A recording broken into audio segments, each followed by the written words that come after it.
Hello friends, welcome back to our session. And this is Automotive Paints Technology Part 2, and I am here Ramapta, and today we are going to discuss about each and every raw materials of paint in details. So first we'll discuss about the pigment. So we know that there are a lot of types of pigment uh, are using in industries or as well as in architecture paint right now, and are available in market right now. So first one is a body pigment. So we'll discuss here about pigment and their respective functions. So body pigment is generally it used to improve the film buildup and adhesion ability of the paint, and main pigment you can say can be used for primer and the coat. Then rust inhibitive pigment. So this kind of pigments generally used to primer to improve the anti-corrosion properties. Anti-corrosion properties means just to enhance the corrosion resistance properties of the paint. Then color pigment. So color pigments actually generally it gives the color and help in hiding to the substrate. Then inorganic pigment. So there are a lot of oxides like metal oxide. So those are very dull in color, but they are very useful and very bright in term of like refractive index, like titanium dioxide having very good refractive index 2.77, and that's why it provide very good hiding than red oxide. So those are metal oxides generally. Then organic pigment. So these kind of pigment generally having very good brightness and less means small particle size compared to inorganic pigments, but they are not having very good exterior durability and very poor in hiding, but they are very bright in color you can say.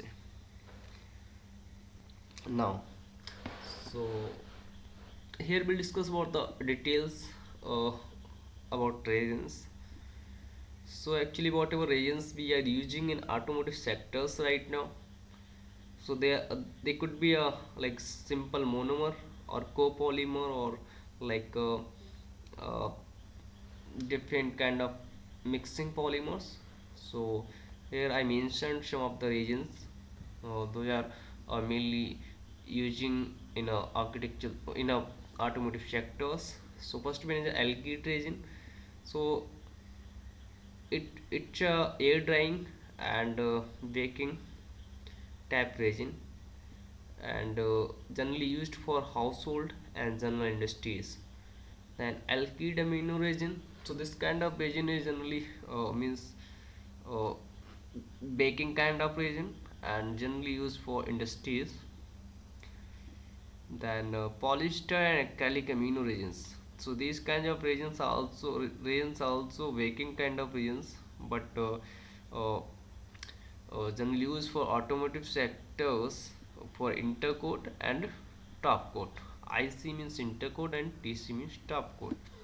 Then thermosetting acrylic and polyester resins. So thermosetting acrylics generally it's nothing, it's a TSA we can say in short. So generally what I I worked in Mahindra and Mahindra, so there I found that they are using in top coat TSA resin. So this is also baking kind of resin, and can be used for metallic base coat as well as metallic clear coat. Then polyurethane resins. So we know these kind of resin generally used for uh, means generally these are resins air drying or force drying, but generally used for bumper paints. You know there is a uh, in a large scale up like uh, manufacturing of bumpers in Motherson paint, and every company in chassis paint generally use this kind of resin, and these are very good resins for refinish paint. Then Sixth one is a alkyd or alkyd NC or cap acrylic reagents. So generally acrylic reagents are air drying reagents and generally used for touch up paint. And acrylic it's a big part of architectural paint. Then epoxy, seven number is epoxy. We know that this kind of agent could be air drying or baking kind, but generally used as a primers recently because there's updated technology in the market that called a CED, cathode electrode deposition. So for that generally we use epoxy resin to get a better like corrosion resistance property and better salt resistance properties and chemical resistance. Then so this is details about additives. So some of the additives like means I mentioned here. So what additives tab and what relative functions I mentioned here. So first one is a wetting agent. So you know there are a lot of additives are available. Uh, those can improve the some functionality of your paint. Means some functional properties of your paint.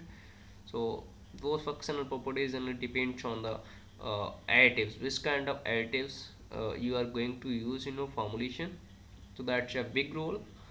And first one is a wetting agent. Yeah, so wetting agent generally you know by name you can just consider it wet the surface uh, of pigment and resin, so and help in dispersion.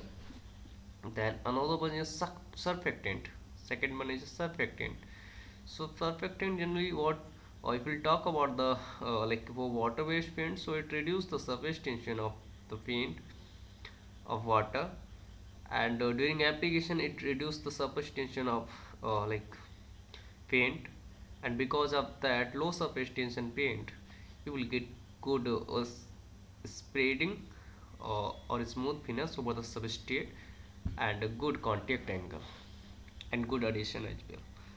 Then rheology modifiers generally, so these kind of rheology modifiers means thickness by second name you can call. So thickness generally help to import thixotropic nature to the paint. Because of thixotropic nature means something is going to like uh, going to thick by thixotropic nature means it looks like a pseudoplastic. We know paint is a pseudoplastic, but once it start to reback thick, it should its profile should be thixotropic to get a proper smooth film or means no brush mark. Then anti-settling agent. Fourth number is anti-settling agent. So anti-settling agents generally impart thixotropy as well as they help to improve the stability properties of paint means and bedding properties as well. Stability means you can just we know that after manufacturing a paint we are not gonna just apply the paint uh, as soon, but we store the paint for long time. So just to maintain the uh, properties of paint, uh, storage ability should be very good, because during storage should not be settled means all ingredients like pigment extender should not be settled at the bottom of pigment. So it reduce the anti settling settling agent uh, setting agent ratio. Then anti-cratering agent. So these kind of agents generally modified the surface tension to reduce the anti-cratering to reduce the cratering properties over the surface. Then anti-popping and deforming agent. So deforming agent we know as by name you can just say deform is something like going towards the foam, because we know during manufacturing the paint we manufacture the paint in a whole of big containers, big mixtures are there. So, and big late downs. So during the processing there could be a heat, and because of mixing, there could be some kind of there could be foams. So to minimize the foams, we add deforming agent, because if foam will be there, then it can impact on your fine coating properties. And yeah, really, and we can't get, means customer can't get that much kind of quality of paint that he want.